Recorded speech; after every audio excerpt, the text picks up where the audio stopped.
in 2025 is easier than ever to grow on. YouTube is a search engine. People come here to learn, to be entertained, to be inspired, just to enjoy some fresh content. And you know what? There is always space for new creators if you show up in the right way. All you need to know is that YouTube promotes your channel if you're getting clicks and you are getting watch time. So let's break down how you're gonna make that happen. First things first, step one, you gotta get the clicks. I'm not gonna lie, this is something that I personally struggle with. I am not a graphic designer. It is challenging for me to make thumbnails sometimes that I think is going to actually work. But you know what? After over a year consistently posting on YouTube, I'm starting to realize that there are tools out there that could help make this a lot easier, like AI tools that could definitely help me make thumbnails that will actually work. Additionally, the fact that the market is so saturated right now on YouTube, everyone and their mom has posted a YouTube video at this point, that means that we have enough content on the internet within our niches, whatever that may be, to look at things and see what works. What kind of thumbnails are people clicking on? What kind of titles attract people? And not just in your niche, even if your niche is so small and actually not discovered yet, which is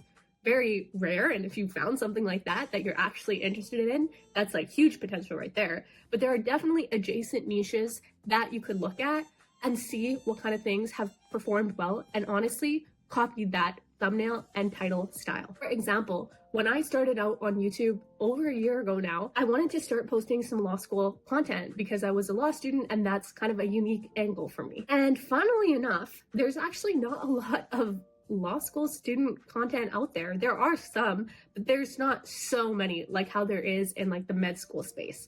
So what I did when I was creating my law school videos is I looked at videos that performed really well for med students, even though I wasn't a med student, but it's kind of like a similar realm. And I copied titles and thumbnails from those high performing videos, and those became some of my most top performing videos on my channel. Check them out. But anyways, the only reason that happened is because they were clicked on.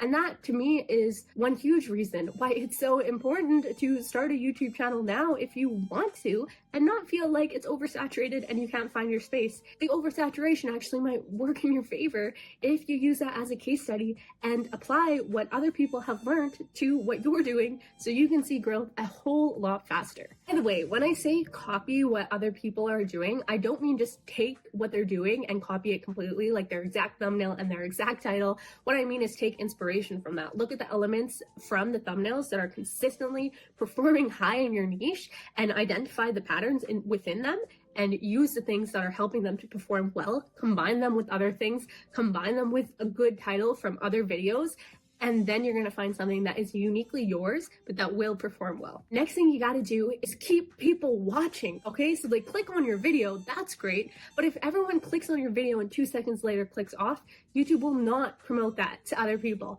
I have learned that the hard way, okay? So you gotta have a unique angle in there somehow for people to actually want to continue watching the information that you're giving them, the inspiration, the education, the fun that you're giving them, whatever your videos are, they need to actually get something from it. I think everyone here should be, familiar with a hook, all right? If you don't know what a hook is and you're planning on filming YouTube videos, I mean, go get a notepad and write this down. A hook is the first 5-10 seconds of your video, something that people watch and you have hooked them in, okay? Based on the way you're coming across on the screen and what you were sharing immediately, people are like, oh, wow, that's interesting. I want to watch. That's why they stick around, okay? If you do not have a hook to your video and you start it with low energy or just in a way that's like not entertaining, doesn't make the person watching want to stay till the end, then they're not going to stick till the end. So make sure you got a good hook in every video. And after the hook, that's where the real meat and beef of it all come in.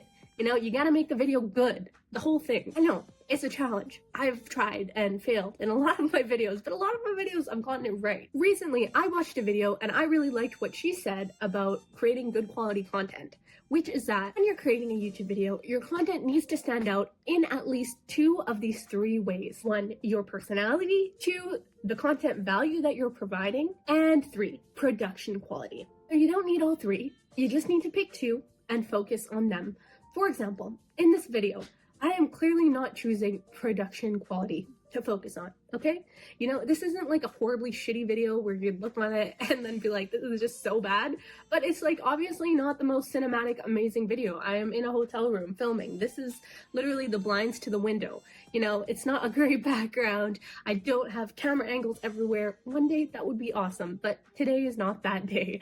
And so I'm not focusing on that. What I do focus on is, one, my personality. I try to show my authentic personality and film when I actually feel like filming and I have energy to bring, and I share my experiences while I'm sharing facts. So that is what I focus on, as well as content value. You know, something I really pride myself in my videos is making content that actually can help people. Okay, if I create a video with a title that says learn how to do this, in my video I am putting the information that you need to know to learn how to do that thing. It is very, very accurate in my opinion, and I really try to give good, well-rounded advice, and even the things that I'm missing, I really try to point people in the right direction so they can get that education themselves. Those are the two I'm focusing on, but there's so much room for you to choose that, and I would love if I could one day choose production quality, but for me, not right now, but maybe for you. So the next thing I want to talk about is called channel momentum, which is something that I recently learned about in a video that I watched. And it's something that I think I have really struggled to do and have not thought about and did not do in my previous videos, which is what made my videos not work. Even when I got 70,000 plus views on one of my videos, I was not able to convert that into consistent viewership and subscribers. I did get some subscribers from that, but they're not consistent viewers. And the reason I believe I didn't is because I was making content that was all over the place and that wasn't relevant to at least 80% of my audience. I don't know where I am in terms of the opinion of niching down on YouTube. I think it kind of does depend on so many different factors, which I won't touch on in this video, but they include like if you want to do this as a hobby, if you just want to have fun, if you want to make money almost immediately, like those things factor in. But for me, I didn't want to niche down. I wanted to touch on things like law school, touch on things like YouTube, touch on things like business, touch on things like well-being and happiness, because all of these things are in alignment with who I am and what my interests are. And I wanted this channel to be kind of like personal branded and something that I enjoyed making content on. But I will say that my content was pretty freaking random. Like if you look at my content, maybe one video is really about small YouTubers and building on YouTube, which is the video that got 70,000 plus views for me. But then maybe the next one I made was specific to law students, and that was irrelevant for a lot of the people who were watching my previous videos. So this whole idea behind channel momentum is creating a video, and then the next video that you create after that, have it be so that at least 80% of the people who watched the video you created prior to that would be interested in this next video that you create. It does not have to be in the exact specific niche, but it does have to come across in a way that makes the people who are interested in your past video want to click the next one. And you can transition between niche to niche, but there needs to be some segue between them. It can't just be in this one niche and then all of a sudden in another niche, because people are not going to be interested and it's really going to detract from your channel. And I know from experience, okay? And I plan on fixing this for myself. And then the final thing is what we all know we need to do if we want to grow on YouTube, which is to be consistent. I think there's a lot of ways to do this, but for me right now, what I'm doing is just creating content in a way that's sustainable. I have a set day that I create only one video. I don't pressure myself to put a ton of effort into one day of filming like 5 videos, which I've done in the past, but doing it so that only one video allows me to focus on one video, make a consistently good quality video, and actually feel excited to film, because I only filmed one, so I don't get tired of it. And at the end of the day, if it's not sustainable to my lifestyle and my well-being and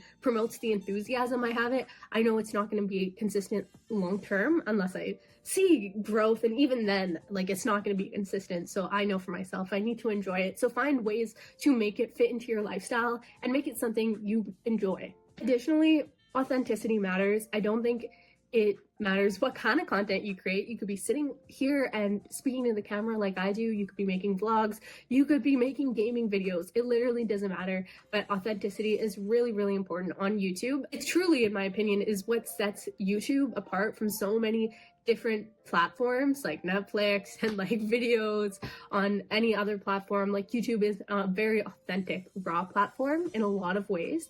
And I mean, you get to see the everyday person on YouTube, which is not something you get to do on the TV. So definitely authenticity is key. So this is my plan on how I'm going to succeed on YouTube, and definitely a plan that I would love for you guys to steal some things from too. But once you actually succeed on YouTube, what's next? Running a YouTube channel is actually running a business, and it is not as easy as it seems. In my next video, I'm going to be breaking down why running a YouTube channel is a business and what you need to know from the start to make sure that your business is thriving at the point where you blow up and get a lot of money and followers and whatever you want in your life. Stay tuned for that. And if you liked this video, make sure to check this video out. It's definitely one that will expand on a lot of things I said in this video and will help you to have the channel of your dreams. Have a great day. I'm gonna see you in this video or my next one. Bye.